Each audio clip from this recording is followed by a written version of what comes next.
All right, all right. With all that being said, let's unmute and go live. So, all right. Hello, hello, everybody. Welcome, welcome, welcome. Uh, Thank you all so much for joining us on our Sunday Small Creator Panel. We have some amazing guests for us today to talk about education and how to improve it. I'm really, really excited. We are currently missing one person, so I don't normally do this, but if you're a small creator in the audience and you would like to join us for this panel, the first person to hop in the Discord in the waiting room, I will pull you in and you can join the panel for today. Whoever wants to do that. So I see a problematic pan. I see some other people. Again, first small creator to jump in our Discord, ready to go. You get to join us. So while we're doing that, I'm gonna do some quick plugs, let everyone know, like I do my Twitter and Twitch and stuff. So we're gonna go around really quick and allow people to introduce themselves. So we're gonna start with Crunge Lord. Tell us who you are, buddy, where people can find you, and what you're about. Hello, people. I am Crunge Lord. I am a conservative / Amprim streamer, and we do a lot of news, outdoors, music, and games. A little bit of everything. You can find me at Twitch-TV, whatever, Crunge Lord. Just type my name in. I'm the only one. Check me out on Twitter. I have the best memes, typically. So, moving on. Hell yeah, brother. All right. I'm gonna tweet this really quick. Quibbles. Yeah, I'm Jonah or Quibbles. I run a podcast with a friend of mine called Quibbles Over Coffee on YouTube. We're Quibbles at Quibbles C on Twitter. That's who I am. Hell yeah, buddy. And then you want us, for the purpose of this conversation, you want us to call us you Jonah or Quibbles? What do you prefer? Either one's fine. All Yeah. right. Executive decision, you're Jonah, because that's how I normally know you as. All right. So, all right, Jason. Yep, I'm a Jason Society. I do streams involving music, politics, a little bit of gaming. Really interested in drug reform, workers' rights issues. So if you're interested, you can check me out at twitch.tv/Jason_Society. Hell yeah, buddy. All right, all right. Study mate, red shirt guy. Tell us about you. Yeah, so I'm study mate or red shirt guy. Yeah, so I stream tech, politics stuff, and regularly self-harm on League of Legends. So if that interests you, then I go by StudyMate, and you can. That's pretty much my name across all my socials. So yeah, thanks for having me, Hans. Thanks so much for being here. And then last but not least, his triumphant return back into panels. I know he's here. I know he's somewhere else. He's going to be on the Hippie Dippy recruitment as well. Cutsleeve, good to see you, buddy. How you been? Been all good. Can everyone hear me? Mm-hmm. Yeah. My name is Cutsleeve. You can find me on the Discord. My most related issue is probably everything to do with the FBI or immigration. Very, very cool. And all right, everybody, just so you know, one of our illustrious small streamers did not show up. So we have one spot on the panel. So if any small creators in the audience would like to join, please say something. And the first person to get in the waiting room of my Discord, I will drag you in and you can participate in our excellent conversation.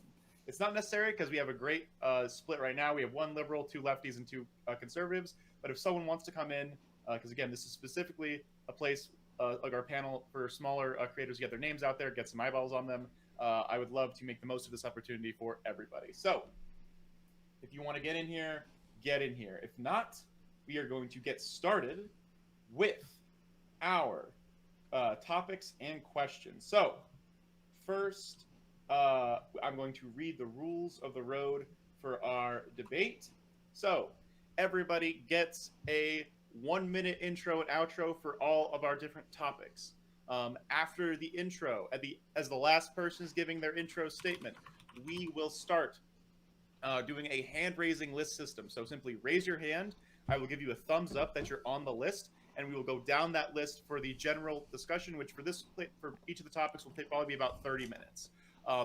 Don't raise your hand if you're already on the list. You don't get to be on the list more than once.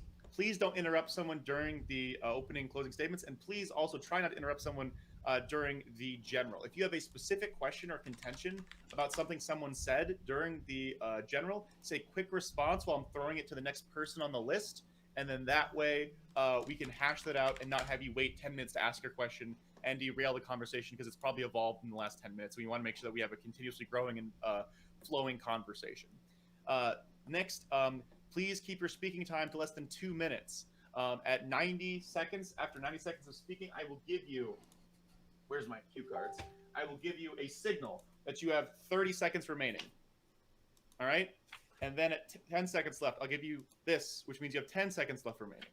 And after that, at 2 minutes, I'll yell at you to finish your point. And if you keep going, eventually I'll just scream at you or mute you or whatever I feel like doing to make you stop talking. So if someone directly ats you, if someone says like, "Yo, study mate isn't wearing a red shirt and he's a big dummy head," he's allowed to immediately respond with a full 2 minute response, regardless of where he's on the list, and that won't affect his position on the list. You're also welcome to raise your hand and be on the list just to ask someone a question.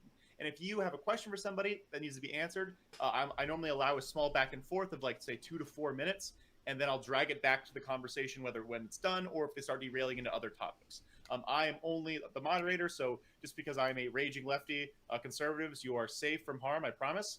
And so that is the basic rules and regulations of the debate. Does anyone have any questions for this?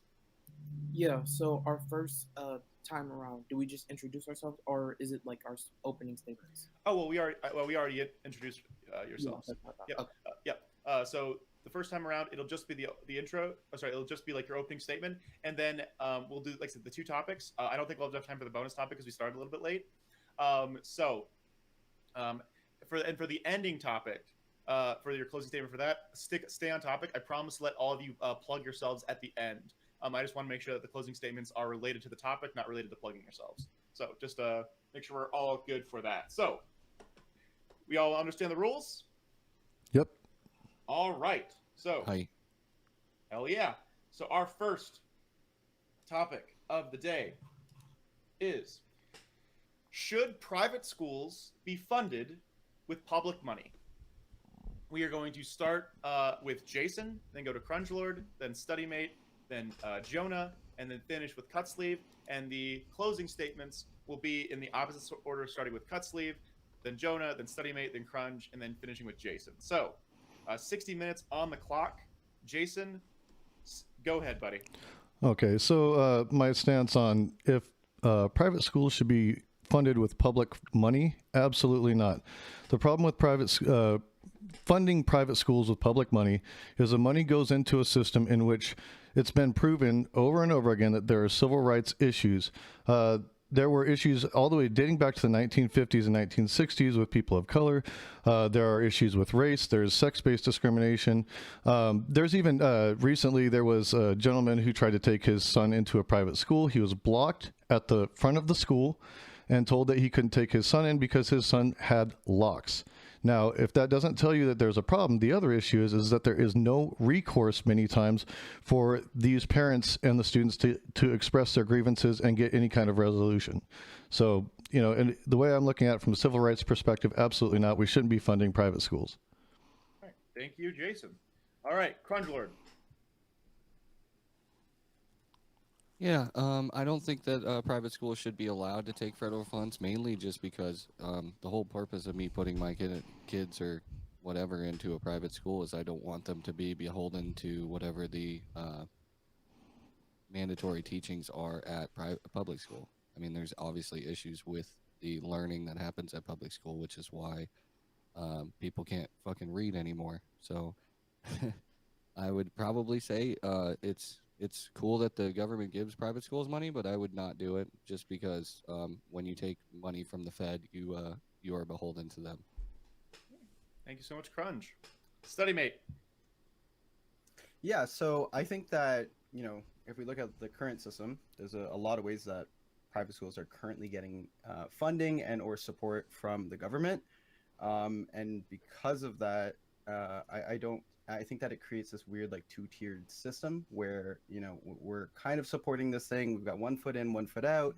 and I don't think that it is creating the right incentives to again just get get our end goal of just getting the most people educated. I think that again, if you're going to go on your own route and go through the private route, then that's fine, but you shouldn't then turn around and ask for equitable services and like tax credit scholarships or education savings accounts. It's just like a really weird kind of halfway in, halfway out thing. So I think that separating the two is probably the right way to go. All right. Thank you, study mate. Jonah. All right, so I have a cold take and a hot take. My cold take is that there are some kids who aren't able to be provided a quality education through public schools. So an example might be dyslexia, for example. It requires specific education tools to provide for someone with that kind of an issue, or people with severe physical disabilities. And so therefore you can provide a better education to them if you are able to give it through the private school model. So we should be using public money to provide for them. That's the cold take. The hot take is that I'm not convinced that private schools should exist at all.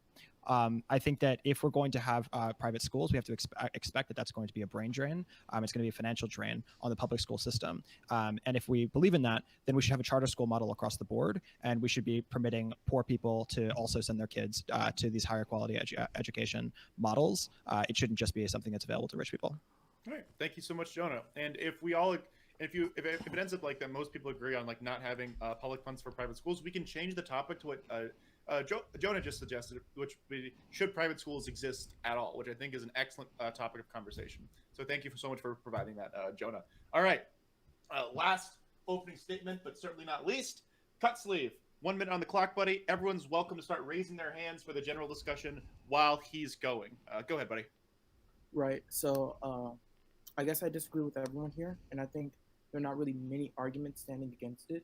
According to the NCES, private schools already receive public funding. That public funding doesn't go to the general education. They go for like special needs education. Because when private sectors like fund their own kids, they're funding their own kids. And usually if you have a special needs kids, you don't have the money to privately fund those kids. So they need to use the public funds to try to teach those special needs kids better. There are already education grants for children using public school money, and there are already public funding that goes to reduce state student loan. So this private funding that people don't want to exist already exists, and I think it's already good, because what is the alternative to these special needs kids that aren't getting the money allotted to it, because private schools only fund their students. So if you have a choice to fund their students, they're not going to voluntarily fund special ed students, which is why they need the public money for the public schools. And even just speaking in a generality, private schools do better than public schools. According to the NAIS, they do make more, like per the dollar, they like receive better education, and they make other schools around them better. Thank you so much, Cutlets. All right, we're going to move into the general, so about 30 minutes for a general conversation before we go to closing statements. So make sure you get those hands up. Don't just start talking. Make sure we're orderly and all sorts of stuff. So right now our list is Jonah and then Crunch Lord. And Jason, I see you as well. So go ahead, Jonah. Yeah, so to Cutsleeve's point about there being higher education quality for private schools, it's obviously the case. But the reason for that is pretty sort of self-explanatory. The reason is because, number one, by definition, if you're at a private school, your parents are interested in your education. They're not only able and willing to put actual money into your education, but they also are willing to go through the thought process of deciding what school you want to go to. You're also going to have kids who are, because of that, going to have better, on average, better home lives in terms of the sort of interest that those parents have in providing education to them, and they're on average going to be richer. So all of these things are going to definitionally increase the value of your education. I don't know why that says that private schools are definitionally better, though. All right, thank you, Jonah. Also, we just have another person is joining the battle. So 1 second while I will get them. GSX. I'm going to send Gixxer, like the motorcycle. Oh, is it Gixxer? Gixxer therapy. Oh, okay. Therapy. I'm going to pull you in. Jurissa, I'm sorry. I'll bring you in next time. I promise. You're welcome to be on the panel next Sunday. So we're going to throw it now. I'll let, sorry, Jonah, you and Cutsleeve have a small back and forth while I bring them in. Gixxer, I'm going to bring you, I'm going to send you a friend request and invite you to the whereby. So you two do that briefly. Go ahead. Yeah, so for 2 out of 3 claims, you just haven't demonstrated this. Like on average, they're going to be more interested.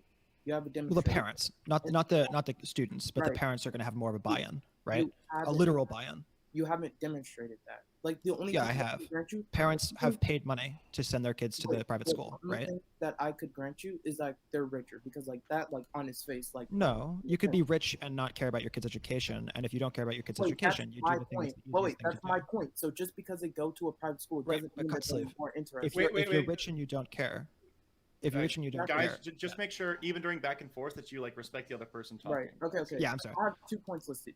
You're okay. So I don't characterize your point. You're saying on average, parents who send their kids to private schools are going to be more interested in their kids.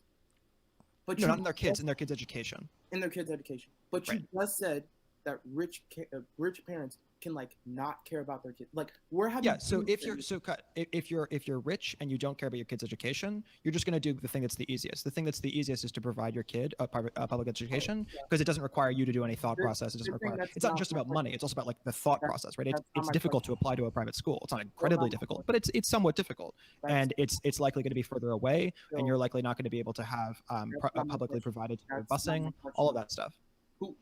That's not my question. My question is, when have you demonstrated that on average? But that was the demonstration. I just provided you an No, explanation. no, you said what you just said was that like you're going to do the thing that is forced. That's not an answer to my question. Have you demonstrated that private people who send their kids to private schools are going to be de facto more interested than people who enroll in public schools? Like, what are you? It's not that every single person is leagues ahead, right? It's just that they have proven something by putting the kid in the private school. They have put money into it by definition. They have put thought into it by definition, and that is not the case of a public school. And so because of that, wait, what? Anytime you send someone to public school, you have by definition put thought into it. no, that's not the case. That's the presumptive position that people have for education, right?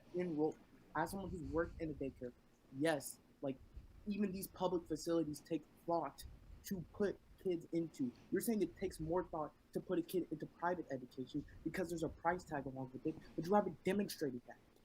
All Okay, right. so is the Final word from Jonah. Then we're going to keep moving down the list. Yeah, it just seems silly to suggest that when there's an admissions process to one and there isn't an admissions process to the other, when there is actual money being paid in the case of one. Wait, let me finish the point. I know, but I don't know what you mean. Wait, just let me finish it. So if you're putting money into it, if you're going through an admissions process, if it's probably further away from your home, if you're probably responsible for transportation, if you're probably responsible for all of these difficult additional issues, that doesn't mean that you're by definition, an incredibly good parent. It just means that you've put in more energy and more thought into it than the average person is obligated to in the case of a public school. Not to say that people who are interested in public schools and send their kids to public schools don't in any case care about their kids' education.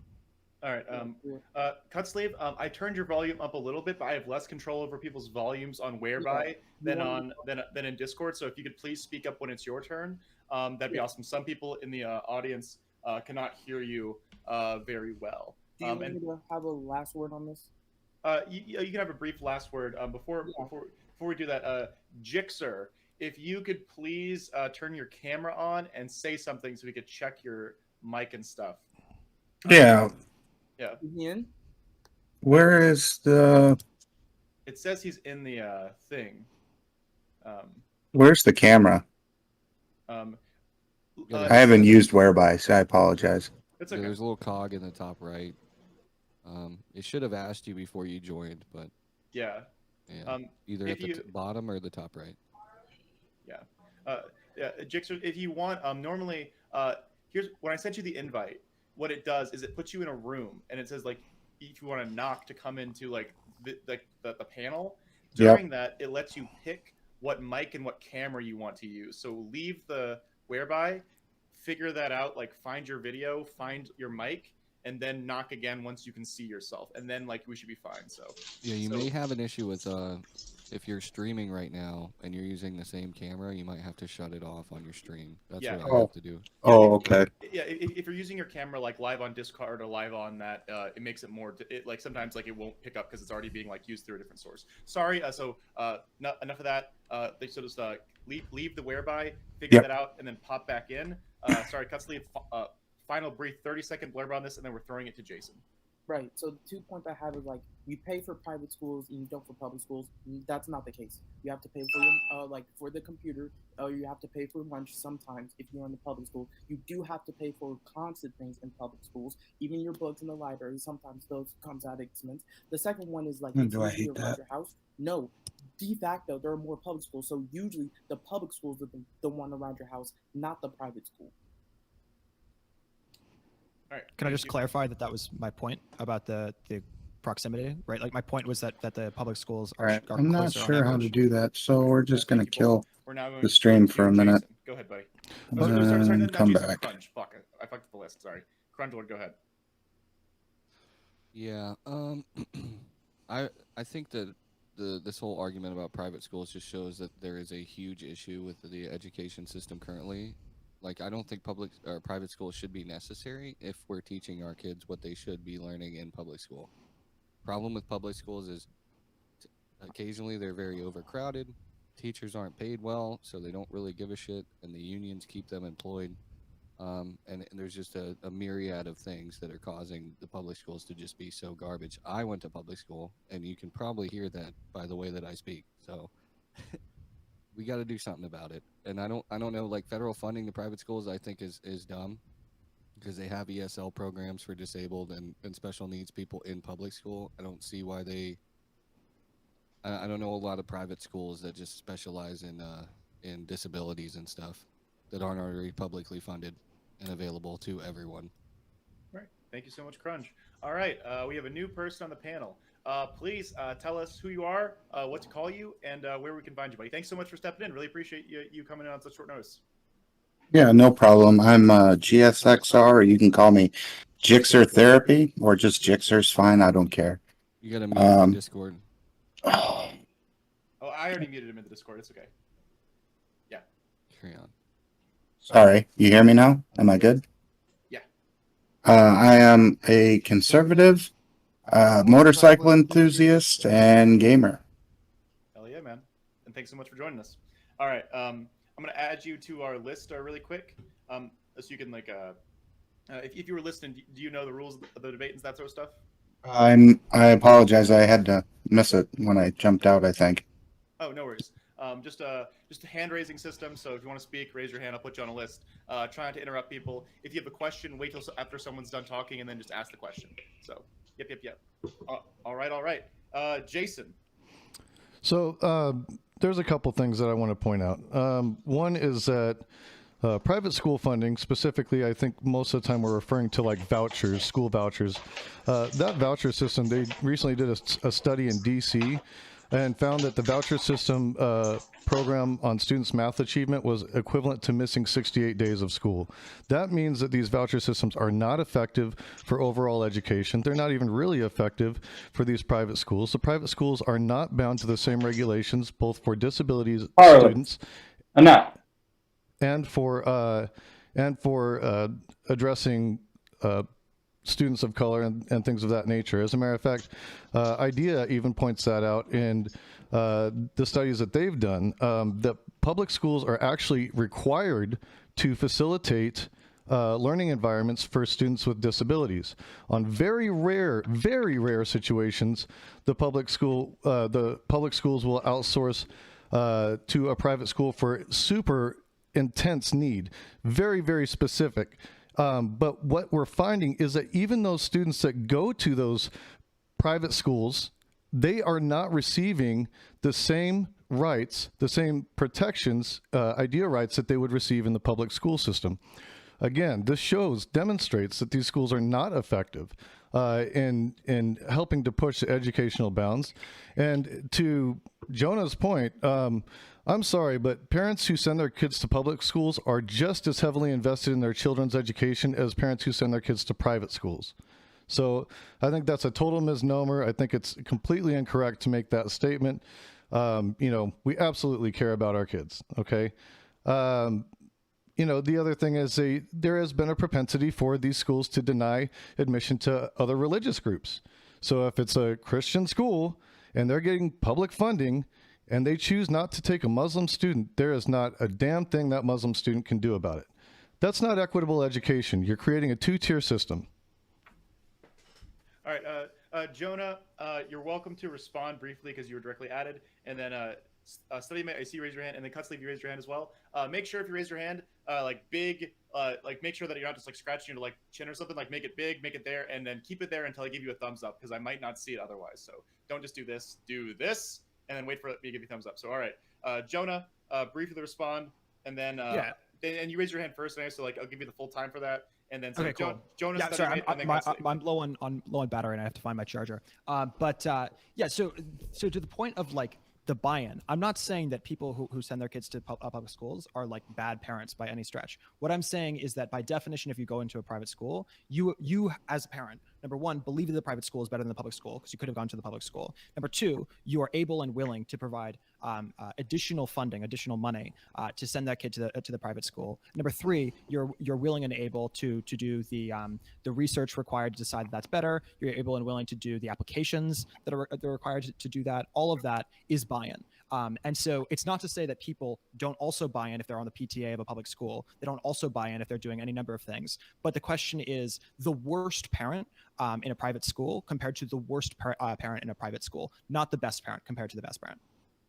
All right, thank you. Jason, did that clarify your issue or question with Jonah? I would beg to differ. I think that it's a very privileged stance to take. I don't think that there's any different in investment from parents in public schools and private schools. I mean, if you can point to some kind of stat that demonstrates that strictly relates to that, which I don't think you're going to find because it's clearly more of an anecdotal and rhetorical device than it is a factual statement. So I'm going to say I don't think that's very valid unless you've got something that can indicate that. I do. Monetary buy-in. Right, the monetary buy-in for a private school is a higher monetary buy-in than the monetary buy-in of a public school.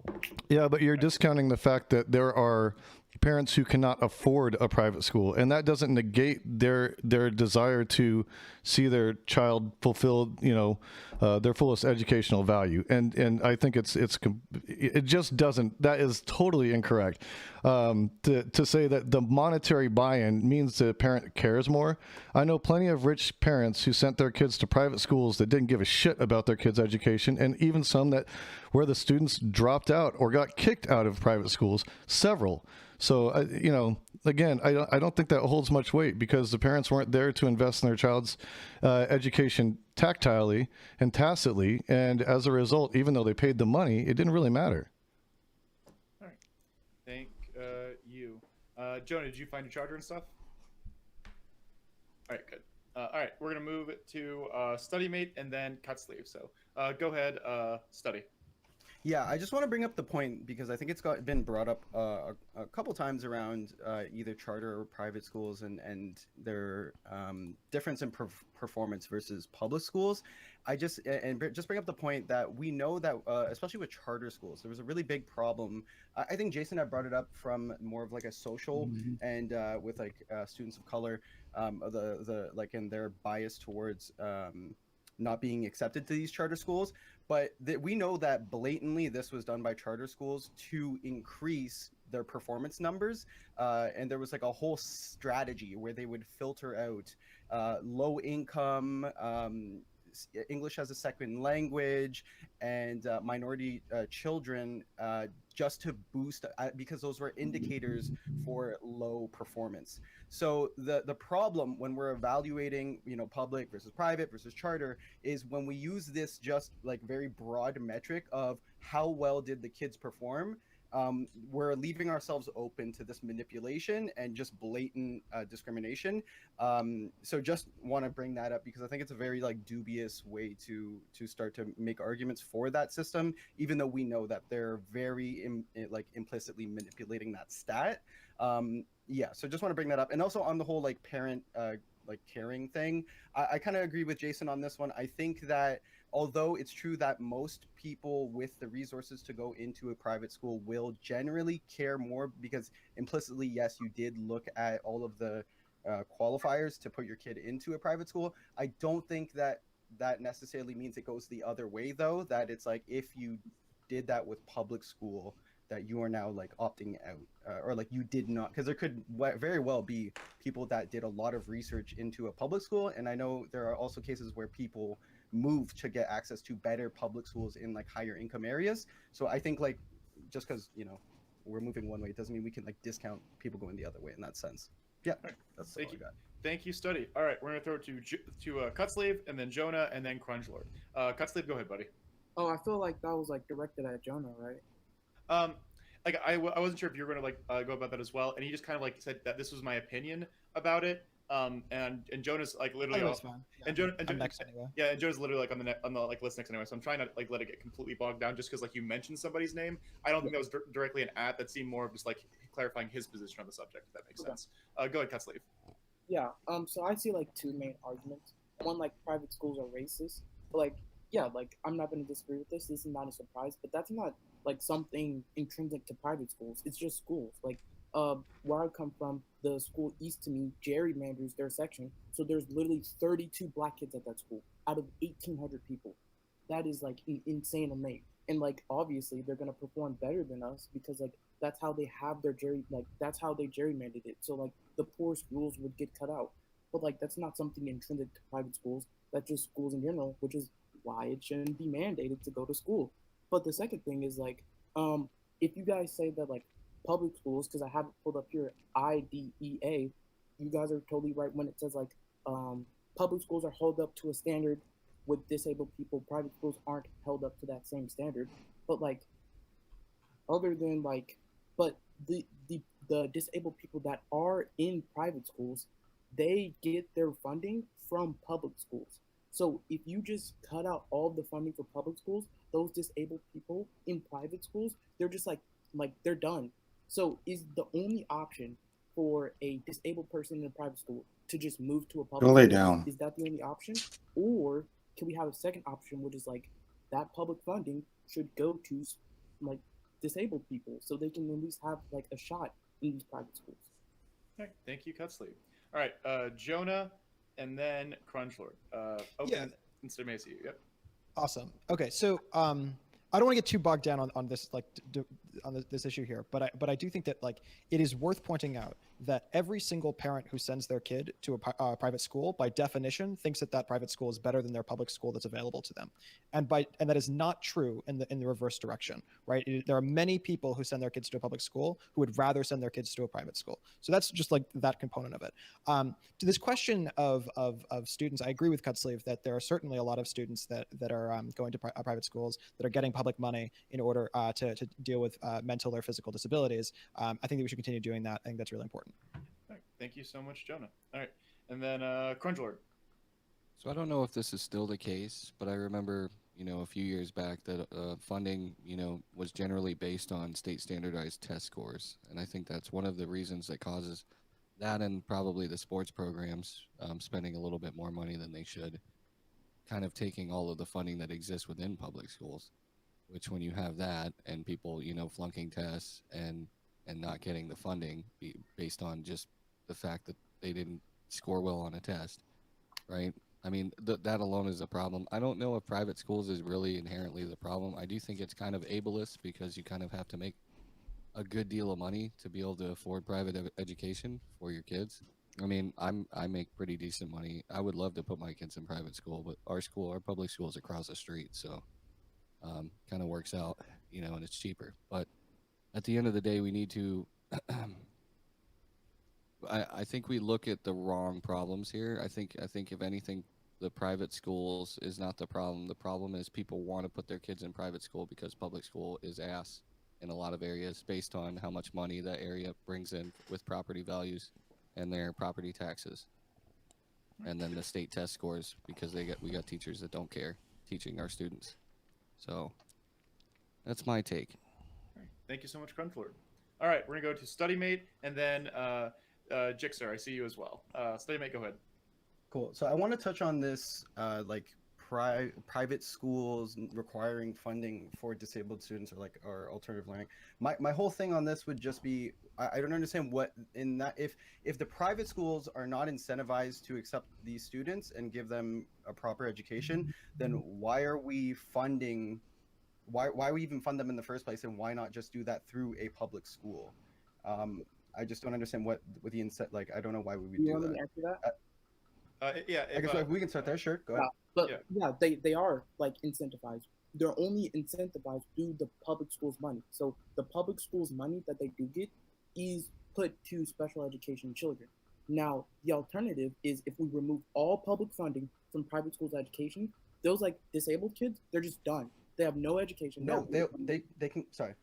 Wait, no. But your only alternative is to move them to like public education. Is that it? Because like there's a myriad of reasons on why people don't. I think most state-funded schools are required by law to have a special needs education program at their school. I know, but as the IDEA just pulled up, like private schools aren't required to fund disabled people. They're not. They only have that funding because of public schools. So what happens if you take that public funding out of it is like they're just done.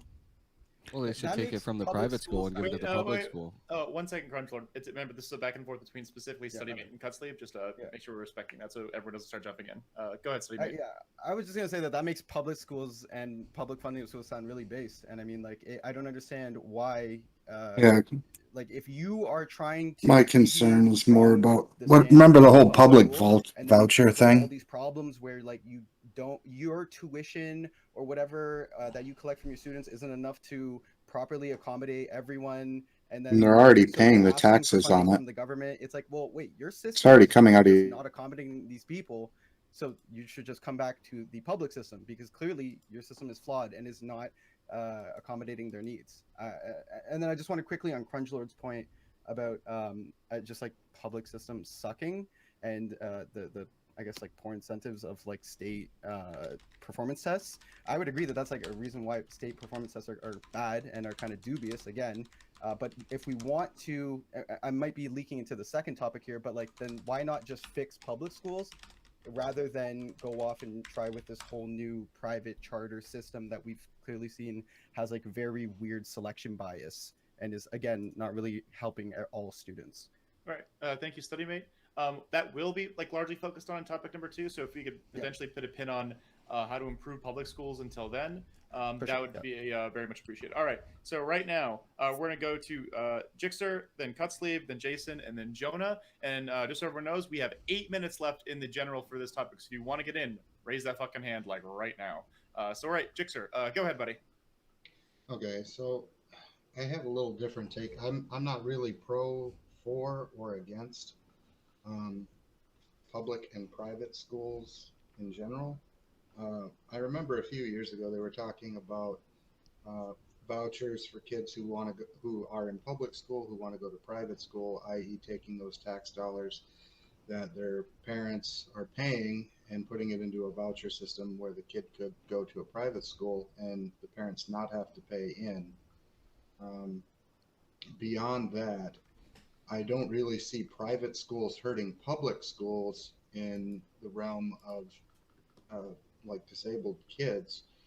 And I could be wrong, and I'm open to a challenge on it, but my thought is if you have more kids attending the private school and the parents are paying out of pocket for that schooling, and they're still paying their taxes for the public schooling system, then they're just creating more room and more opportunity for other kids. That's it. All right. Thank you, Jixer. Yep. All right. So right now we have a ton of time left. As we're gonna go to Cutsleeve, then Jason, then Jonah, and then StudyMate. You're the last person on the list for the general before we move to closer. So Cutsleeve, go. Wait, sorry, 1 second. Jixer left. I was gonna answer his question about how like vouchers work, but I can explain that once he gets back. Cutsleeve, go ahead, buddy. Yeah, so I just have a very simple question because I only have one solution to the question that was asked, right? You guys said like, oh, just go back to public schools. If like public schools are the ones that funding your education, then you should just go back to public schools. But what about like the special needs kids for, I can list a variety of reasons, just can't go to the public schools, or like going to the public schools would be a detriment to them. What is their solution for this like proposal to just like cut all of their funding? Was that directed at someone, or would you just like someone to Sure, answer that? like a study making answer that. Yeah, cool. So my proposal, well, so the problem is you're asking me to, my answer would be we would have to just fix the problems that they're having within the public system, because clearly the private system is not able to do it with the same, like, without having the same funding that we could just be giving to the public system. So like private system is relying on all this funding to accomplish this. My question is, why can't we just do that same thing with the public system? That wasn't an answer to my question. Your answer to I think it was. like, okay, you said like just fix the public schools, but I said for whatever reason they can't go back to the public schools. What do you do to ensure that the private schools can house? What reasons would those be? Sure. One, their brothers, siblings are there. Two, it's the closest school to their neighborhood. Three, their parents have like a vested interest of them going to the private school. Four, there are teachers or other education there that makes it uniquely good for them to go to the private school. There can be a myriad of reasons on why people just want to stick to their private school. What solution do you have, other than just fix the public system, do you have to ensure that those people have a place in the private education? But none of those problems were intrinsic to moving from private to public. Those were all just problems with moving schools in general. Like if I want to move from a public to a different public school, yeah, that could also be a problem that my brothers and sisters are at a different school. Like Yeah, so with the other list of those ones. Yeah, I know we don't have much time here, but like, what's your solution if people can't switch? I know that's dependent on. So my thing is the exact same implementation that private schools are doing right now with public money. I'm confident that we could do the same implementation in a public setting. All right. And none of the reasons that you listed there are a reason why we could like not do that in public. All right, we're gonna pull this back now, and we can talk about like improving a public versus private, like in the topic number 2. So right now the list goes Jason, Jonah, Study, Mate, and then Jixer. And then, like I said, no one else raise their hands because like the general's gonna be over after Jixer finishes. Conjular, you have your chance. I'm just kidding. I know you're fucking with me. All right, Jason, go ahead, buddy. So Hey, can I interrupt you for 1 second? I really apologize. I have an unexpected visitor. I have to bow out. Oh, no problem at all, Jixer. I really appreciate you stepping in. If you want to like briefly plug yourself before you go, you're welcome to do that. Where can people find you? GSXR Therapy. You can find me on Twitch or on Twitter. Again, I apologize. Thanks for having me on. Late notice. No Sorry problem. about that. Didn't expect them to show up. So. Oh, no problem at all, buddy. Thank you for coming on. So let's have a good day, okay? Yeah, you too. Have a good one. Right, welcome to Bounce. All right. Oh yeah, sorry, Jason, go ahead. yeah, so I wanted to touch again on this idea of people with disabilities needing to go to public schools. Again, I'm private schools. I know that there are certain extreme situations where that's the case. I think that's outliers though. I mean, I don't think that's an overall common thread. Should we do things to make sure that these folks are protected and that they are getting proper education? Absolutely. Again, I'm going to concur with StudyMate that I think that we can do that outside the private school system and create a better system within the public schools. It's not necessary to fund them for that. And with the fact that a lot of these private schools can still refuse to take students with disabilities in order to keep their testing scores up and what have you. I think it shows that even though we do have these opportunities to invest, a lot of private schools aren't taking that up, and it's creating an unfair advantage for those schools, and it's a disadvantage to the public schools where we could put these systems in place and guarantee that these students have exactly what they need in order to facilitate learning. Thank you so much, Jason. Jonah. Yeah, so I agree with almost everything that Jason just said there. My concern is we sort of have a base sort of impasse that I hope we can get to eventually, the second part of this, which is that when you allow people to make the choice to leave a school behind, they're leaving a school behind in a less good place than it was prior to them leaving, because they are providing value to their school. If you have an invested parent, that parent is providing value to their school. If you have an invested student, that's providing value to the school. And when they leave, that hurts the school, but it also helps the student, and it also helps the parent.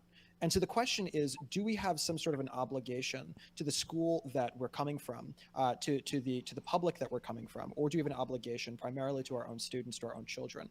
I'd argue that we have our primary goal and our primary obligation to our students slash our children, and therefore I'm comfortable with a charter model. What I'm not comfortable with is the way that the charter model works currently, which is essentially, if you have money, you get to buy your way into a better school system, and if you don't have money, you're screwed and you're stuck at the crappy public school. All right, thank you, Jonah. All right, last word in the general for the study mate. Go ahead, buddy. Thank you. Yeah, I think that I would agree with Jonah that the current implementation of charter models are very botched, and are there are a lot of reasons why I think the current implementation is not very good. And I actually think that the current implementation of charter models serves to show for this whole topic why public money in private systems are just not the way to go. Because if we look at private schools and see they're completely divested from the accountability, I guess, that they're completely all market forces that you would want to rely on to optimize education, that's fine because they have to be accountable to their people, the parents paying tuition and so on. But with this weird in-between charter model, it's the only people they have to be accountable to is one, the government through this, again, standardization and the performance, which leads to very bad intentions, as I said earlier. And also there is that still some choice, but it just becomes very, as Jonah said, catered towards the very people that we wouldn't expect this model to be helping. It's just to the top performers, to the top, which is very correlated with the top earners. So I think that we can look at the current implementation of a charter model here and see that if you want to go private, that's totally cool. Go do your own thing, have all your own systems and whatever, but pay for it your own way, because that's the way that all of the very centrist market forces can actually be in effect, rather than this weird pseudo half and half thing with charters that are just have been botched in places like Pennsylvania, and definitely aren't getting the outcomes that we're looking for. All right, thank you so much, Studyman. All right, moving to the closing statements for topic 1. We are going to start with Cut Sleeve, and then Jonah, then Studymate, then Crunchlet, and then finishing with Jason. Just reminding everybody, if you at someone during the closers, they do not get a response. Do with that what you will, just to make sure we keep this moving. And again, no one interrupts during closers whatsoever. So with that in mind, we're going to start with Cut Sleeve. 60 seconds on the clock, buddy. Closing statement for this topic. Go ahead. Okay, so school is bad, not just private, not just public. Gerrymanders happen forever, and schools fundamentally racist. Brown v. Board of Education proves. The fact is that public funding in private schools are used to help special education children. And when I ask the question of, if you cut the funding, what are the special education children in those private schools are going to do? The only answer I get is just make public schools better. That's majorly disappointing. Yeah. The fact is that cutting public funding from private schools just gives private schools less incentive to meet public standards, not more. So the people who are in those public schools, special education people who are in those private schools, getting their budget cut and for some reason can't move or just can't just go to a better public school system, are just kind of completely fucked. All right. Thank you so much, Cut Sleeve. All right, Jonah. Yeah, so I mean, the reality of our current system is that if you can afford to have a stellar education in the United States, you will have a stellar education in the United States. And if you can't afford it, you're totally screwed.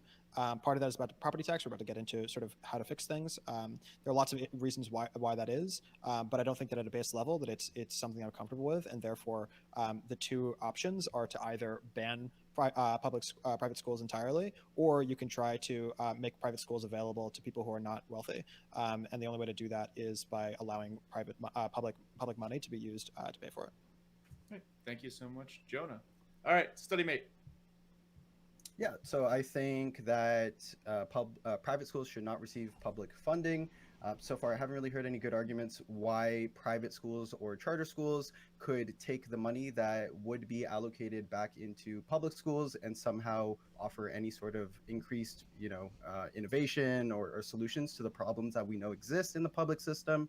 And I think that, again, any problems that we do have in the public system that are being accommodated elsewhere, I think that, and we'll jump into this with the second topic, that there are some very realistic ways that we can restructure and reformat and just fix. Yeah, I don't think it's as far of a stretch. Yeah, thanks. All right, thank you, Study Mate. All right, Crunch Lord. Yeah, like I said, public education is failing, and we always talk about how schools are not funded well enough. Well, maybe stop funding private schools with tax dollars and fund the public schools. That's probably the only way I can see it fit. I mean, maybe the rich people will invest, and the alumni of these schools will invest in public education if those are the only schools that exist for people to go to. But there is an argument against government control over the education system, which having a private school in that aspect does provide something to be spoken of. That's all I got. Thank you so much, Crunch Lord. All right, Jason, final word on this topic. Go ahead, buddy. Okay, so again, I'm going to say I don't think it's. Oh, you did. Oh. Pro streamer moment.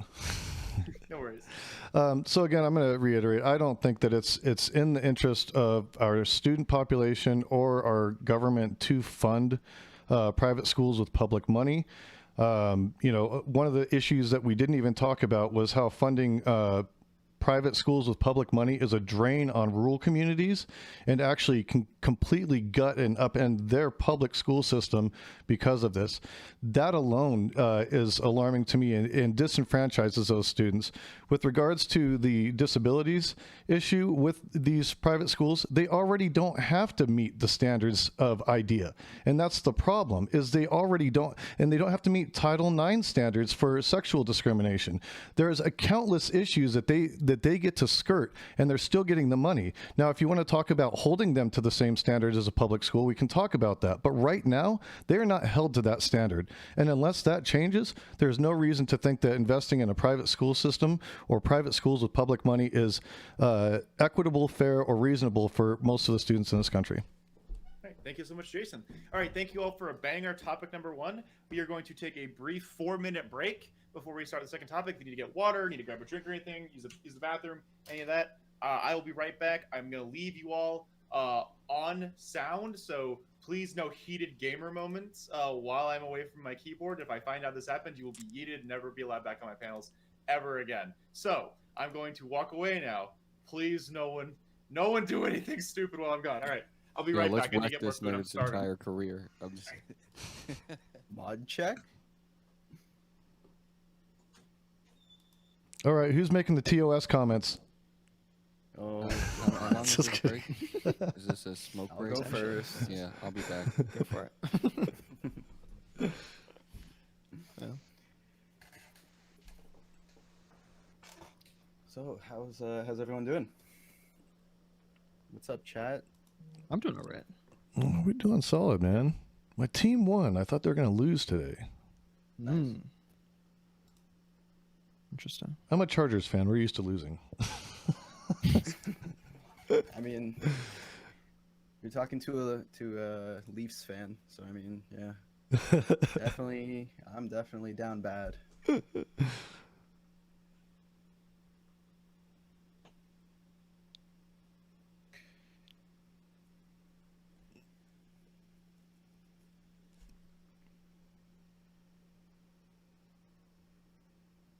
So, what's your views on the meme question? The question of mandated. I was scared of that one. I had watched just like the YouTube videos. I watched like HANZ and Demon Mama's like debate. Yeah. I have not been. I don't know how that discourse came about. It was like for me, that's like really, just like so edge and just like unrelevant, like irrelevant. I was just like, how is this the discourse? I didn't really find it like an interesting topic, but it just kept going, and I'm like, I know, oh my goodness. but there were some parts of it that were just absurd. I forget who it was, but 100%. someone was like, oh yeah, like you can learn stuff by just playing League of Fortnite, Legends. and I'm like. Yeah. I'm sorry.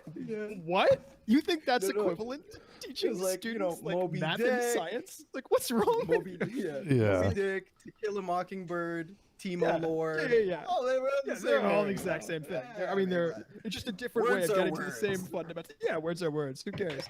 Just like, oh my god. Yeah, if you're really into Minecraft, you're basically an architect. Really. I mean, that's essentially the same. You fail geometry. Like, what is this? Just like, Square. oh my It's like, god. what's this? It was just Square. insane. Now I know that's why I'm so good in engineering, because I played with Legos, not because I actually went to Exactly. school. Not because you went to actual school for it. No, it's everything is all the same. There is no difference between different forms of education. Hans, we were complaining about one of your debates when I don't know who it was, but what's her Riverboat face? Jack. BoJack. Okay, wait, BoJack isn't Riverboat BoJack Horseman? No, Riverboat Jack. I Oh, think their okay. name is. I heard BoJack. Yeah. Okay, I'm sorry. BoJack. That was insane. Yeah, there's no difference between Fortnite and actual education. Oh my god. Incorrect. What if you made someone have to do an algebra equation every time they had to reload? You suddenly everyone. No, that would be forced education. You can't do that shit. Fuck you. What's wrong with you? How dare you? Oh my God. Do you beat kids as well, Hans? Yeah.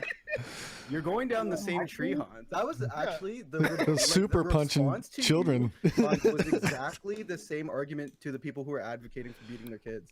They went How are you down the gonna same stop like this kid from playing Fortnite, Hans. What's wrong? yeah, with you? yeah. They went down the super soldier like The kid super soldier angle. kid, right? Yeah. They did it, and when they did it to you, I was like, it's the same thing.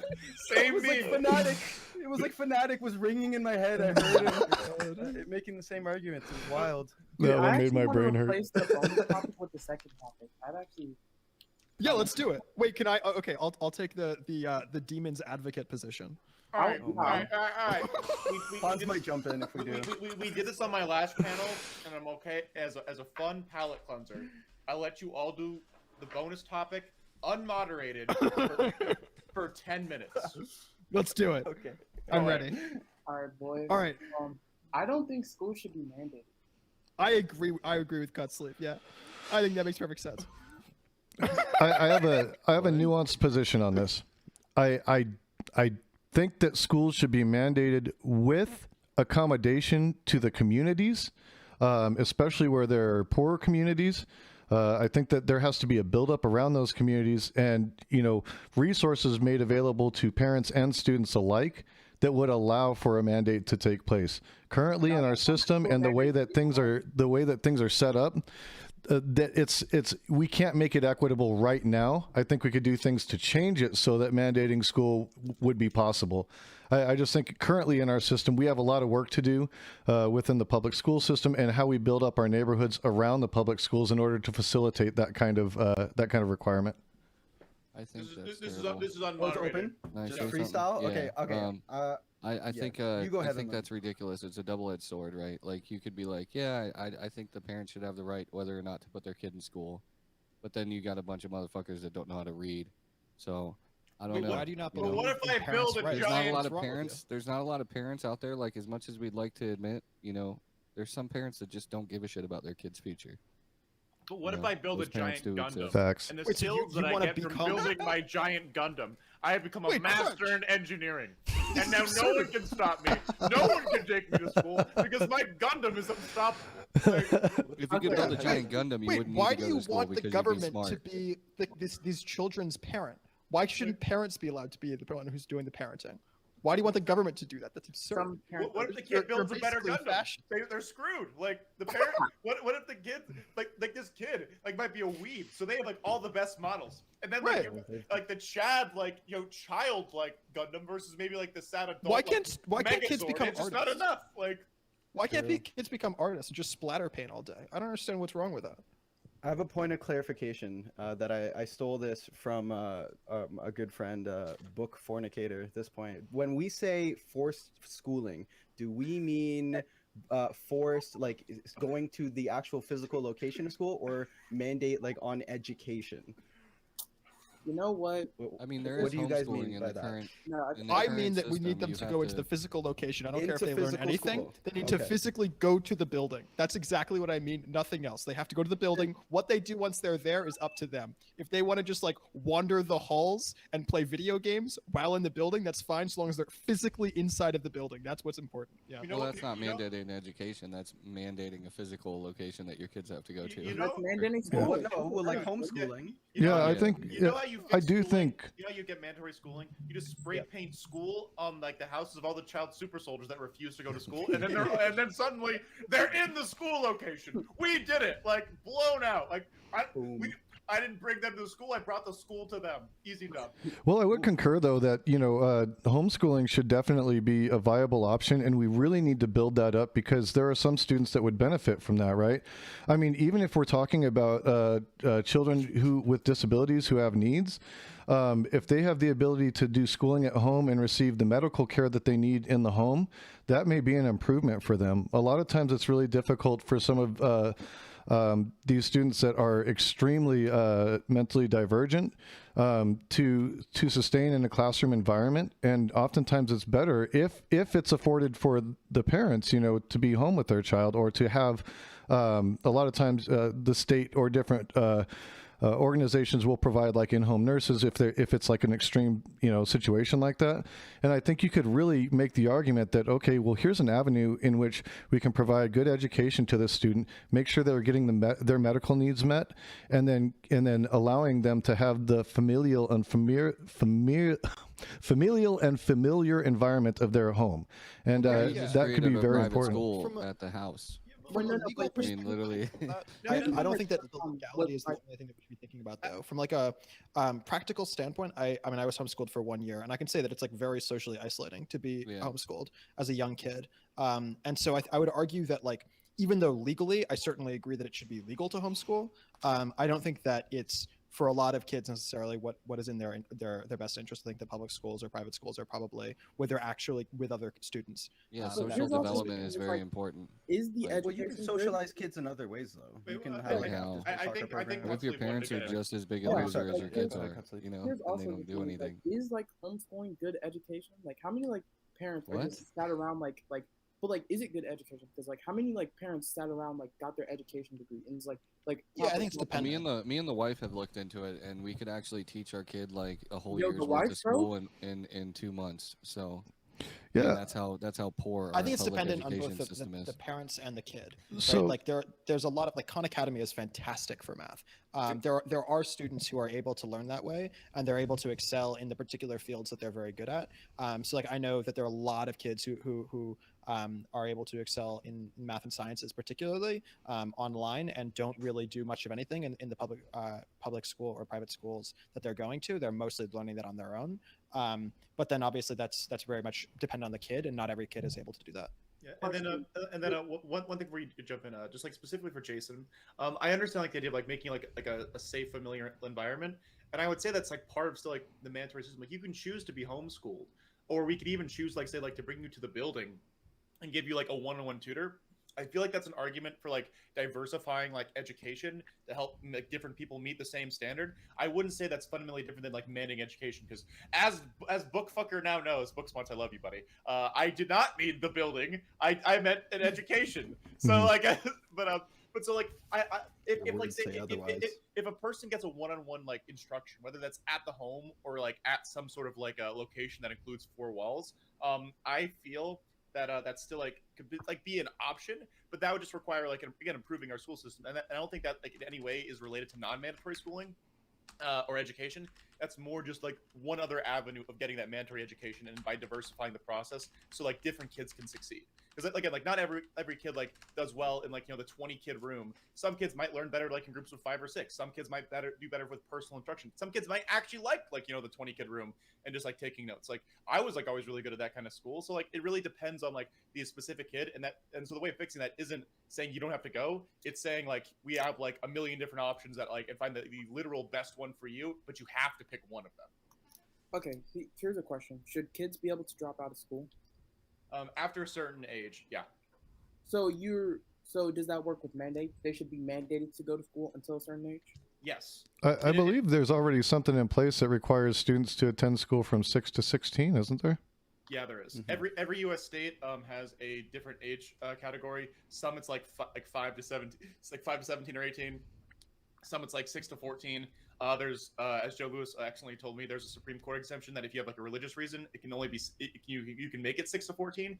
But I would still say even 6 to 14 is still mandatory education, because if we're talking about like how long we mandate it, we're still like implicitly agreeing with like the basis of mandating education. Because like whether it's say 8 years of mandatory school versus 12 years of mandatory school, we're still talking about mandatory school at that point.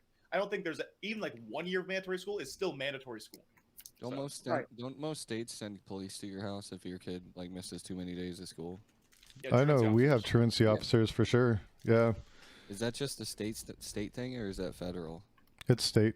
It's based on this what the state chooses to do. Oftentimes, it even can be as local as the county or municipality. So it really depends, and that's part of the problem is there isn't some kind of standardized thing. So it's like a patchwork of regulation across all the different states. And maybe that's what needs to happen, because a lot of times there's differences in the community and the cultures in the community and the needs of the community. So I can understand why there is a variance, but yeah, I think that definitely lends to some confusion about how these things are enforced. All right. Yeah, I still don't think mandatory school is like good at all for like any age. All right. What are you Cutsley, gonna do instead of going to school from fucking age 1 to or 5 to 18? They don't go to school if they don't want to go to school, and the What? parents don't force them to go to school. They don't go to school. All right, Wait, I thought you Cutsley, said that- I've done this before. I will one-on-one debate you about this at the time of your choosing sometime this week. We are Okay. going to move on to the non-meme topic for the evening, okay? Because I don't want you to get dogpiled. So, our actual second topic of the evening is: what are the best ways currently to improve the quality of education? So, we are going to do a little randomizer thing for different people to go first and last for this one. Da da da da da da da da da da da da da da da. All right. So, this one. StudyMate will go first, followed by Cutsleeve, then Jonah, then Jason, and then finishing with Crunchilord, and then going in the opposite direction. Well, again, 1 minute each for opening statements. We'll have about 30 minutes for the general, and then 6 minutes for the closer, depending on how we go. I know at least Cutsleeve has the hippy dippy in about 50 minutes, so I want to make sure that he can get there in time for that. So, 1 minute on the clock. What are the best ways to improve education? StudyMate, go ahead, buddy. Thank you. So I'm mostly focused on currently in education for the rich. I think, like Jonah said earlier, like if you're rich in America, your education's pretty good. So I'm mostly focused on improving the education for the poor. And based on a really cool paper I found out of the University of Wisconsin-Madison, they had a lot of really good points that were sectioned into two main bins. One was around school resourcing. So this is stuff like we even mentioned in our little meme section. Class size reduction is really good. Early childhood education. A cool one that they mentioned was like bonuses for teaching in high need schools or subjects, which I think is cool because I will die on this hill that gym teachers are so overpaid, and we need to show more love to people going and teaching like maths and all the boring geometry shit. And then the second bin was a really cool topic around school practices. So, teacher merit pay, incentivizing teachers to actually do better, hiring practices. So I think if we work within those two bins, there's a lot of ground that we can make in the public system to help low income children. Yeah. Thank you so much, man.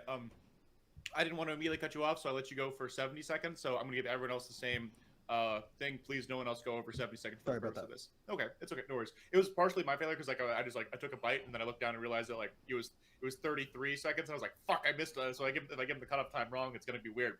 So all right, Cutsleeve, 70 seconds. Go ahead, buddy. Right.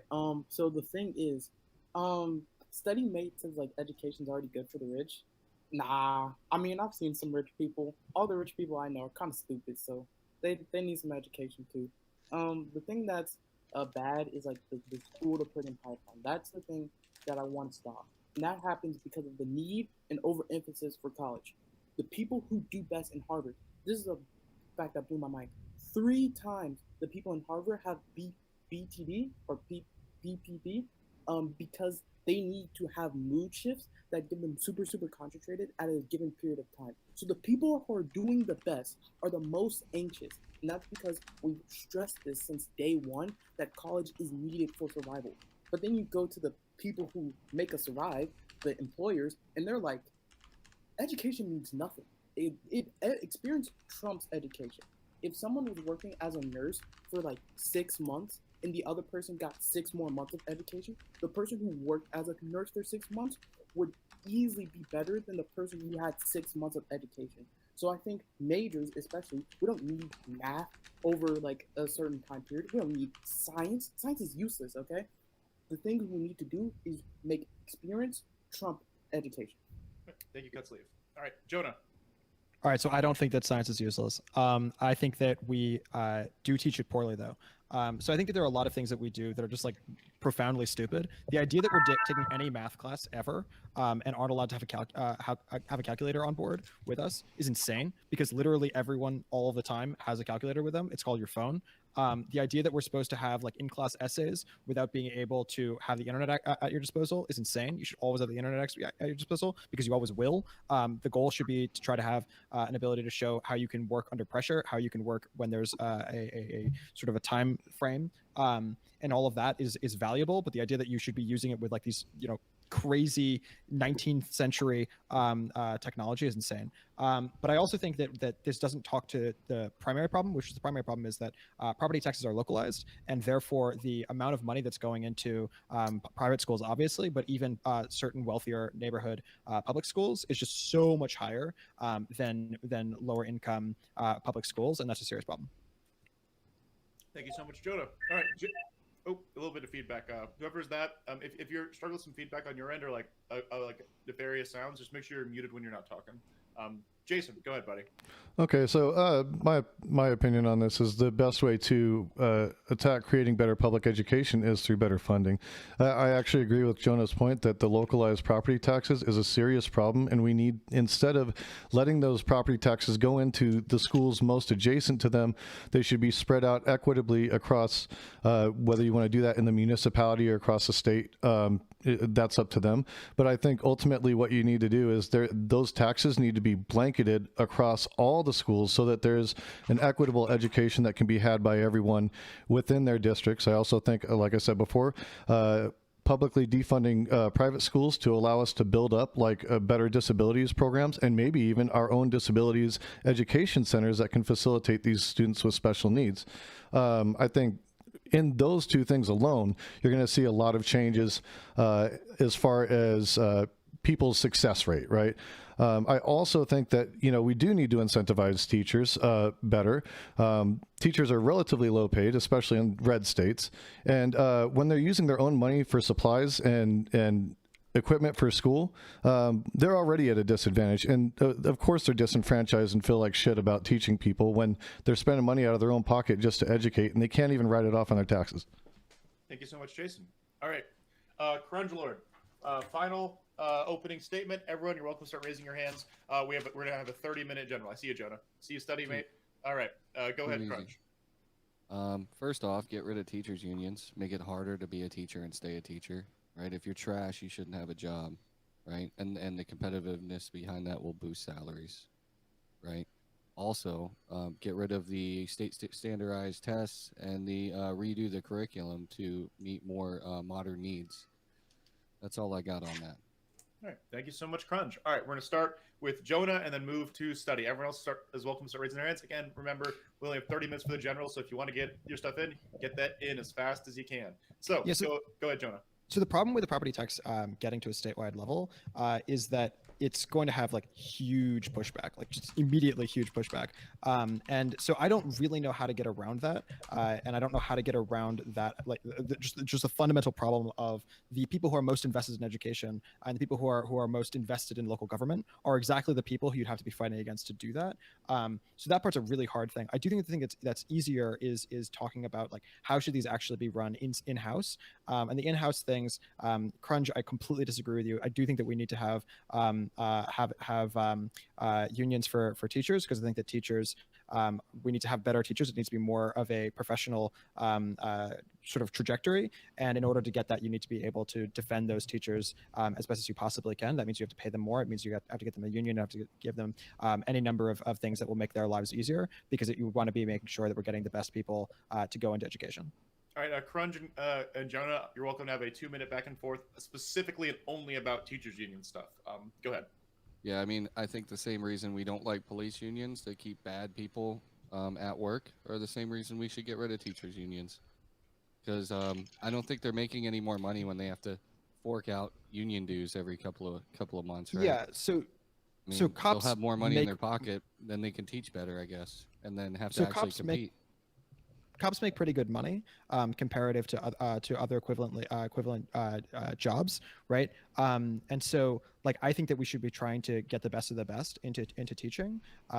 And it scares me when we have people getting $100,000, $200,000 salaries in Silicon Valley or in, like, Lockheed Martin or whatever the hell. And those people are capable of being really good teachers, but we're not getting them. And they're instead going off and doing things that are, quite frankly, less important to society. So I want to get more money into the hands of teachers, and that means that we have to give the teachers the ability to fight for themselves, and that means those Lockheed Martin jobs aren't union jobs, and they pay better. So I don't know. Seems like most union jobs don't pay. I just as well. don't know if Lockheed Martin is unionized. I don't know if that's true or not. I do It's know not. that I've worked for them. It's not. Okay. I do know that the majority of Silicon Valley is. I do know that the majority of well-paying jobs are, and I think that ensuring that people are able to provide for themselves means giving them the tools that they need.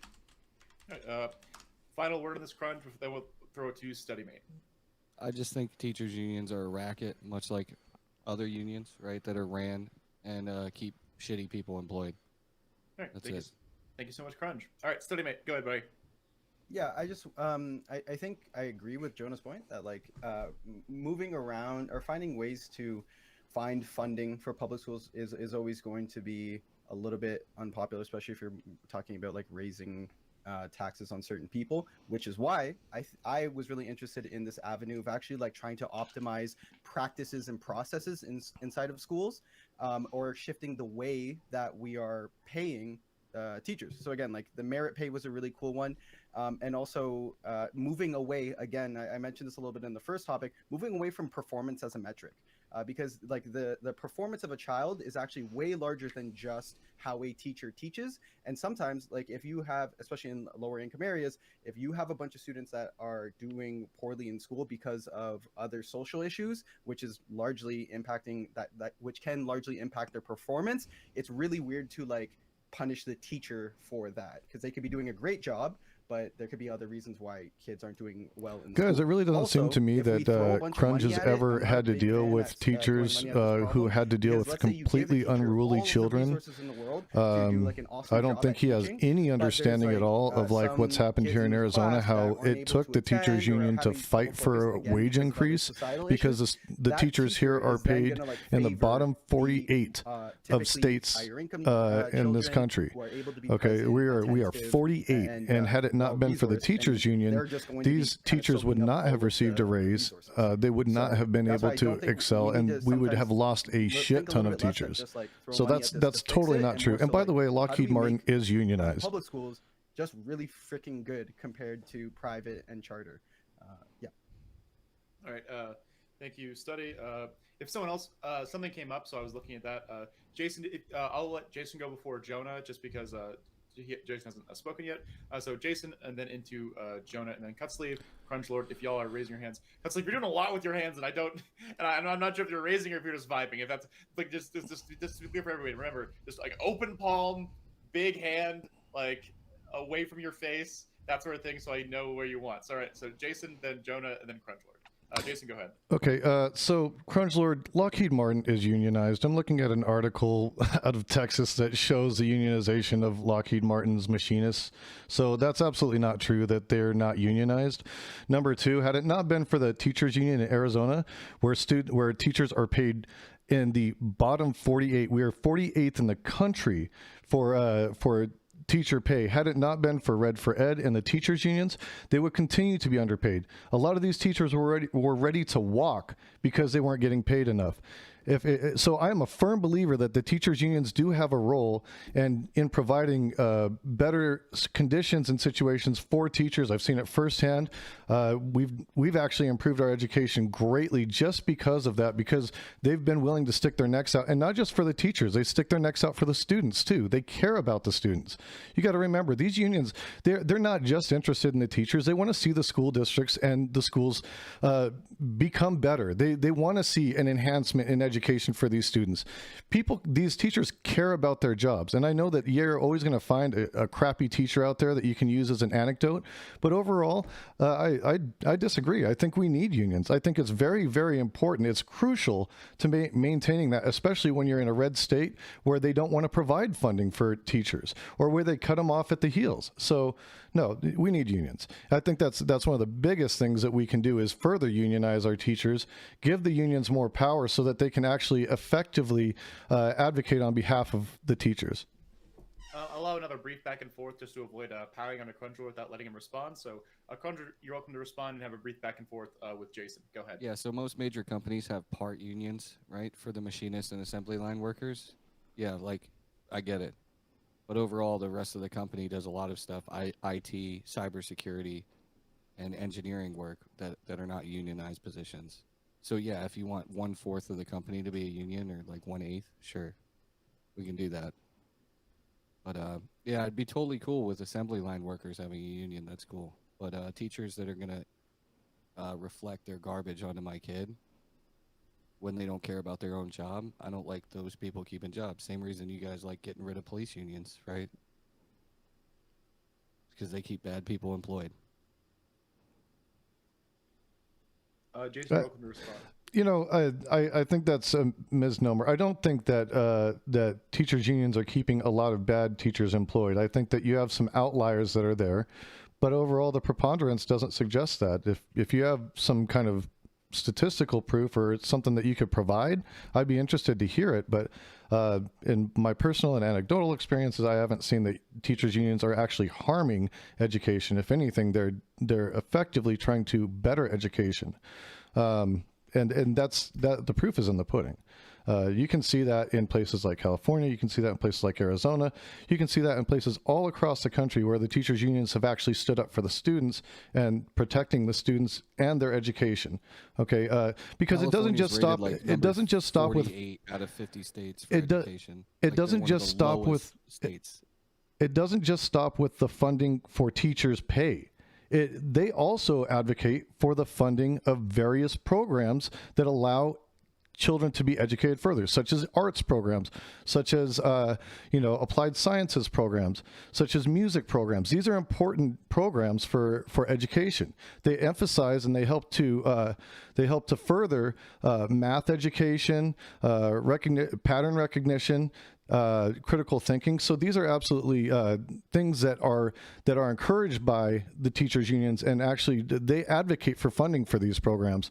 So I don't really see how that totally does away with or diminishes our education when they're actually fighting for not just teacher pay, they're fighting for programs for our kids.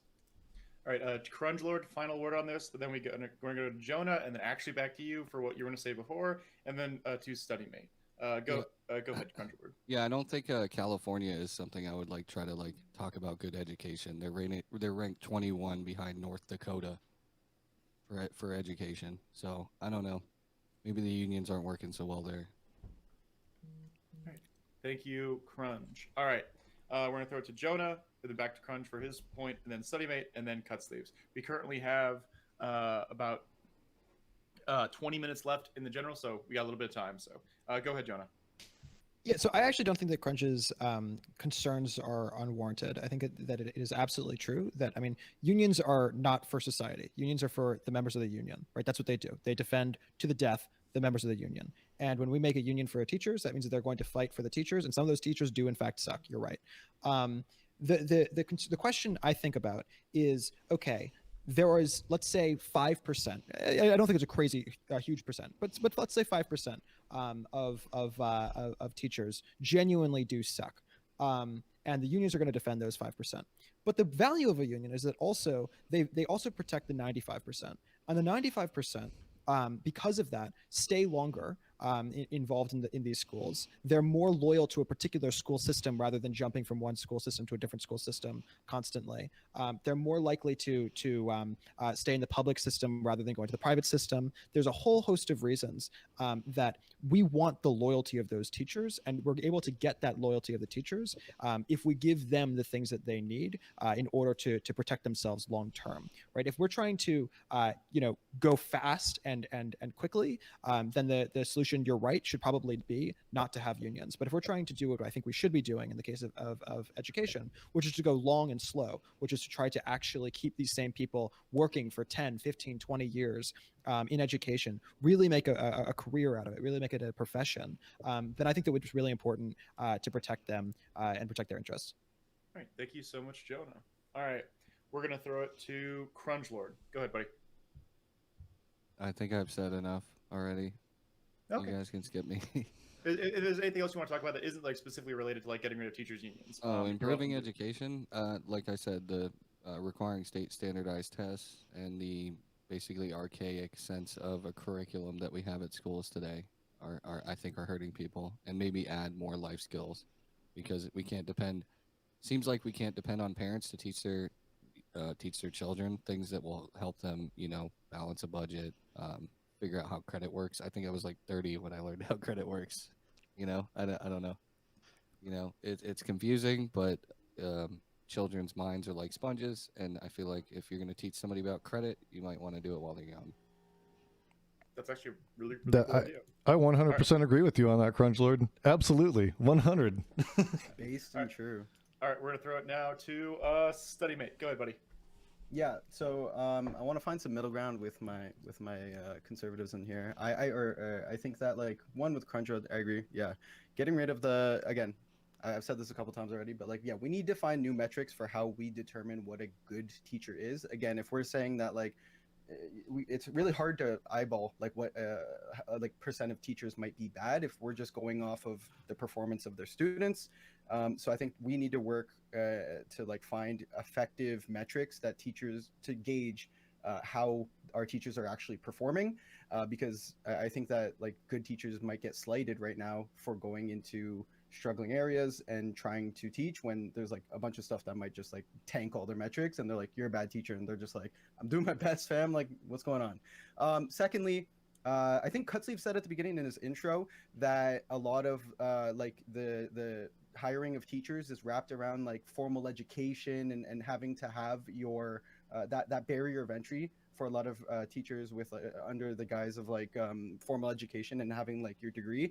And I would agree, because from the study I cited earlier, they actually found that there wasn't a big difference between teachers who had their education and their masters in education versus those who didn't, and that actually experience was a really big indicator of how well you would do in terms of teaching kids. So I think that reformatting some of that stuff as well could be really good, because you get teachers who obviously care and want to teach, but they just don't have either the resource to go to school for 4 to 6 years, or and also like the incentive isn't there. Like if they're not going to be recouping that in their salary once they are a teacher, like what's the point of going and getting this degree if it's not going to pay for itself later? So yeah, I would agree with both of their points. All right, thank you so much, Study Mate. All right, Cutsleeve, go ahead, buddy.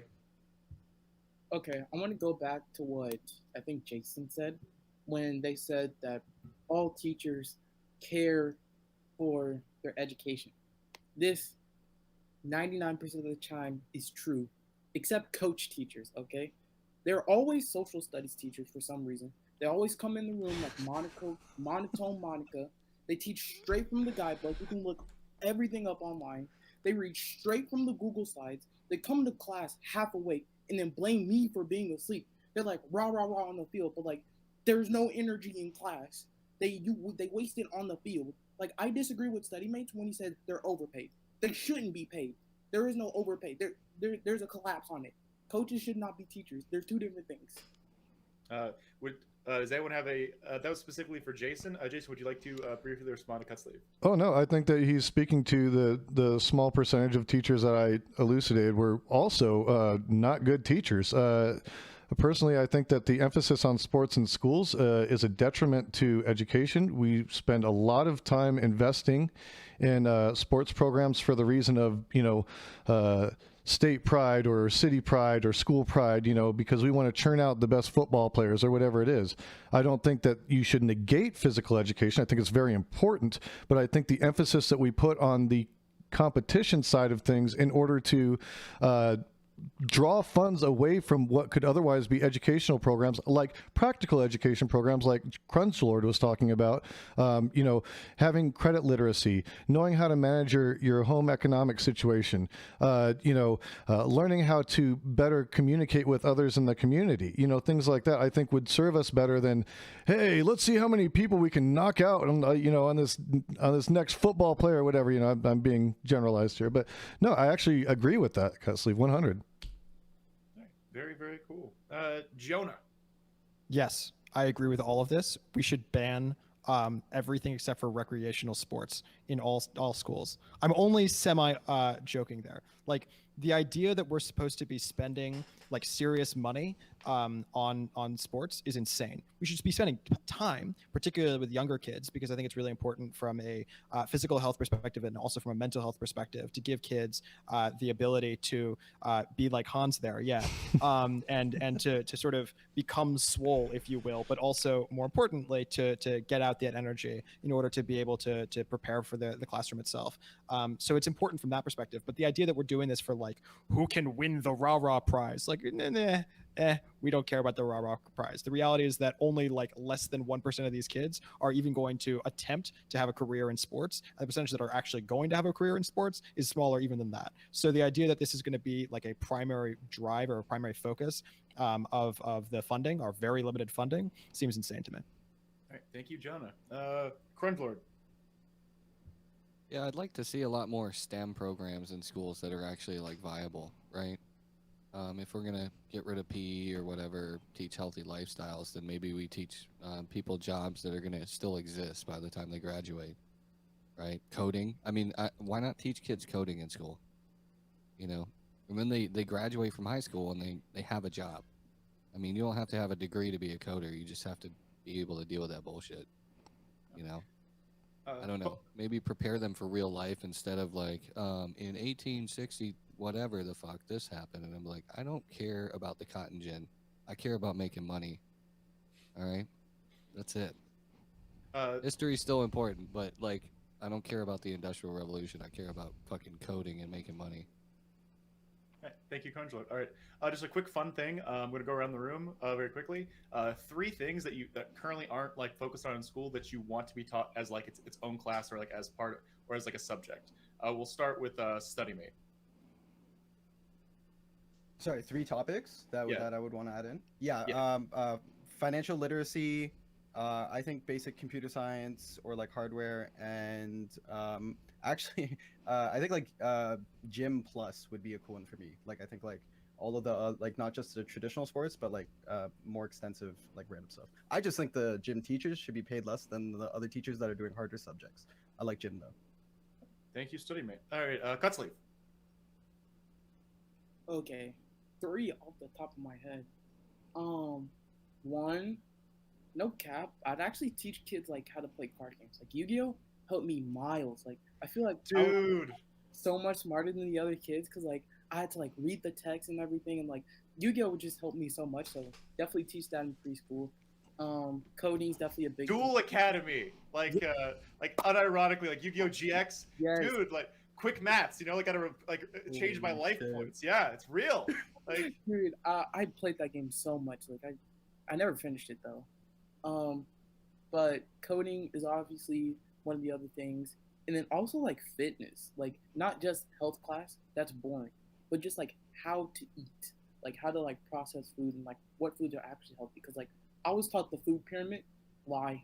I was taught that like Pop-Tarts were like healthy, lie. There's just so many like Cinnamon Toast Crunch. Remember when we thought that was healthy? Cap. All of it's just cap, bro. So we need to teach people how to eat. yeah, awesome. Thank you, Cutsleeve. Jonah. All right, we're starting with taxes. That's the obvious one. I hope I don't have to explain why that's important. My second one is Model UN. We have to be teaching kids Model UN, like unironically. It doesn't have to be specifically Model UN, but Model Congress or like. You mean like civics? Yeah, no. I mean specifically that way of teaching it. I mean specifically through the public speaking of a mock Congress, of something like that, of getting kids to actually be involved in like a sort of a public conversation, treating themselves as a character, recognizing like what it means to be a senator, recognizing what it means to be like whatever it might be, just so they have an understanding of like how institutions actually run, and also have a better understanding of public speaking. And then my third one, I definitely agree that we should be trying. I agree with StudyMate that we should be trying to have like more exotic sports. I think that's fun. But I also think that we should. Shoot, I forgot the last one. Yeah, I'll just go with the two. That's fine. Thank you, Jonah. All right, Jason.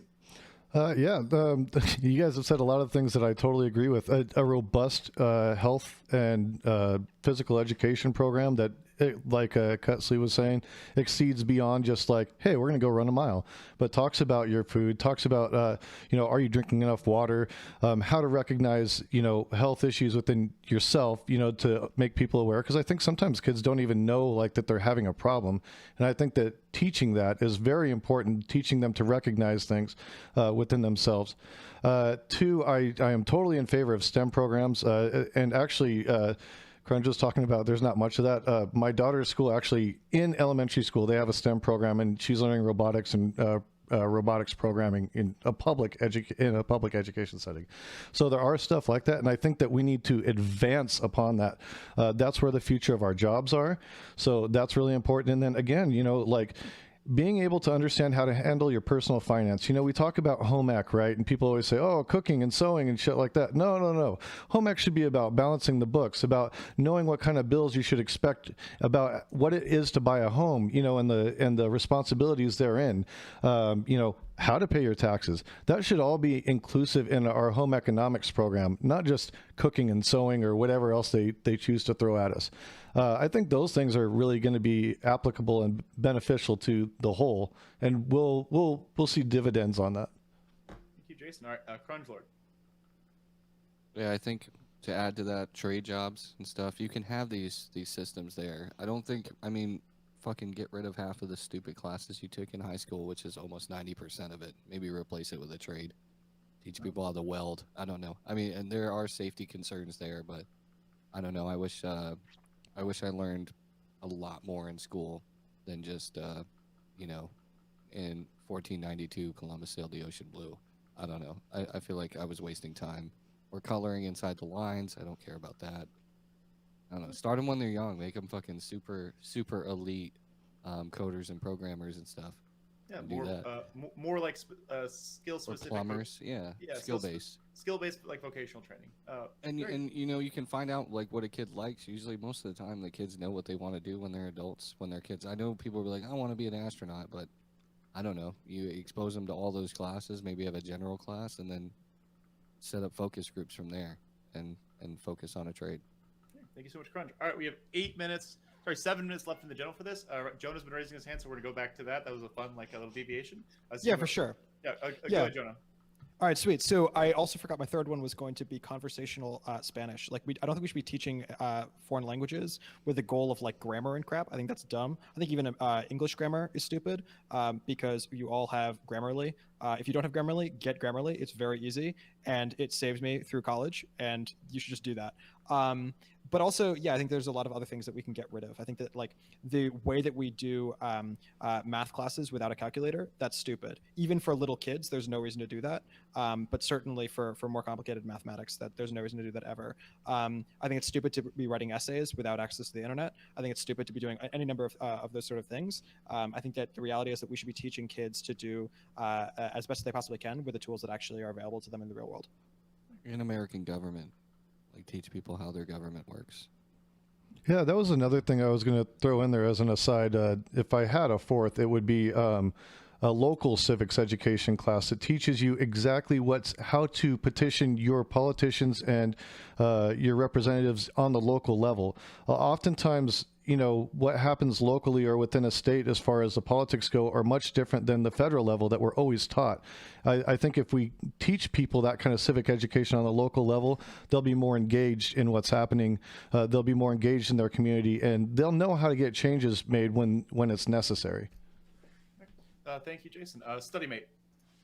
Yeah, I just want to touch on the like Jonah's point of obviously like having subjects being taught from a more pragmatic point of view, but like kind of taking away like or offering the tools as well. I do think that makes sense, but I think if we're talking like if I were to zoom in on like a more fundamentals level, like elementary and even like some high school, I think there are a lot of cases of where you do need to kind of pull away the tools to make sure that there's an actual like understanding of the subject. Like I'm just thinking now, like if I were to try to go into like university or go into like engineering or any STEM program and need to do like algebra, but I don't know how like to calculate like a derivative because I only use like Wolfram Alpha all the time, like that would be really tough. And I think that like although they're very archaic with the way that they do it today, I think there's still like some good reasons to have some of that.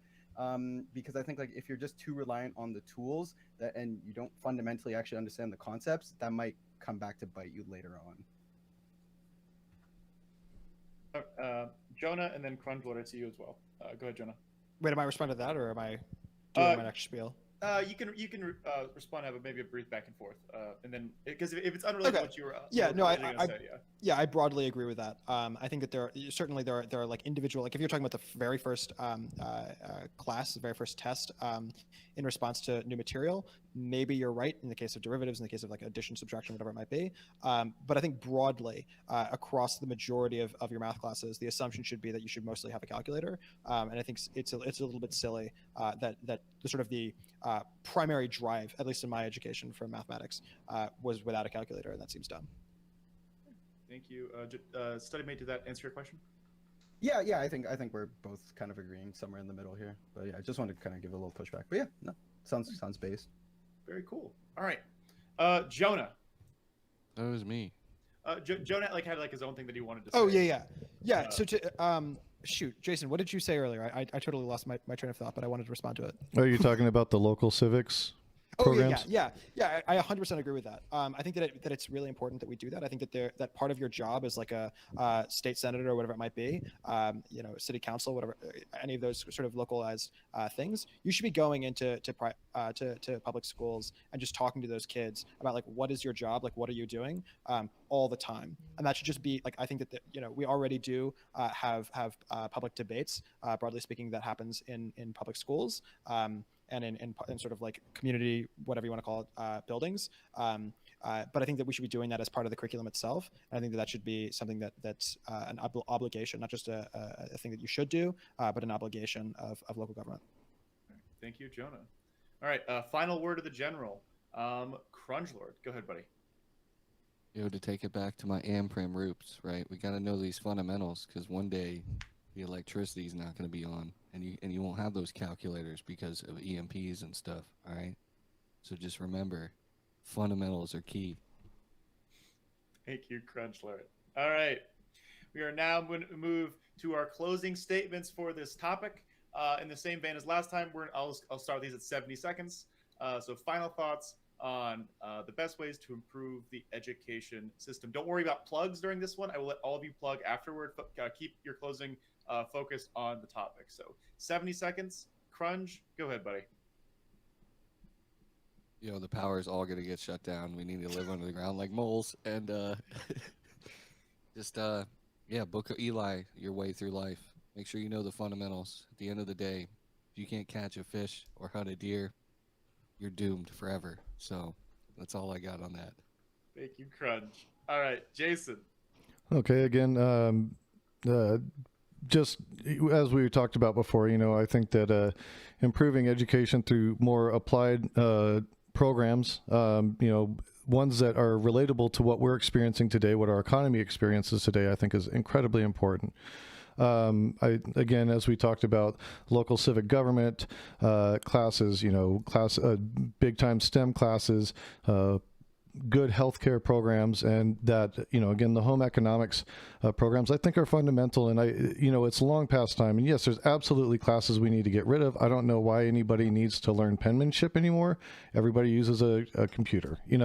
I'm sure at a child's level, you've got to learn how to write, ABCs, 1, 2, 3s, but realistically, I think we're past that, and we really need to get into more applied programs.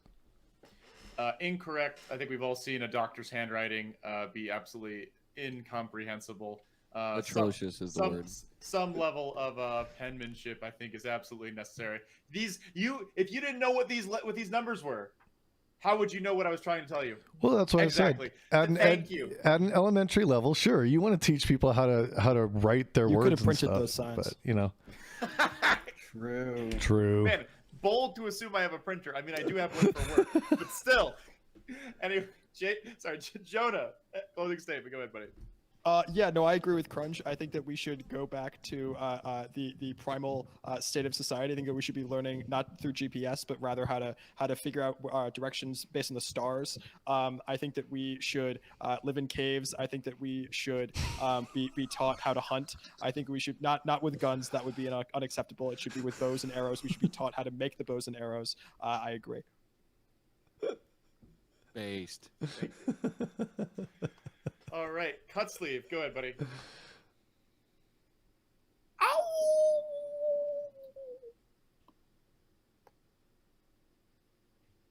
all right. Thank you, cut sleeve. All right, study mate. Final word. Wow, I'm just really impressed. Follow First that, off, thank you, motherfucker. See what you got. Yeah, I know, right? I got set up. This guy flexed with the fur drip, and then I can't howl that well, but I think we can improve education through like school resources. We can't just throw money at the problem and make it leave. I think there's like social factors we got to take into account, and as well as I think there's a lot of leeway that we can actually like make ground on through reforming school practices and processes.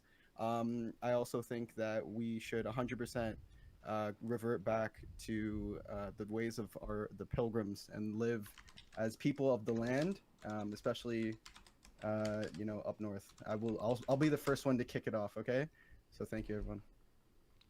Thank you so much, study mate. All right, we are now going to go to the closing statement.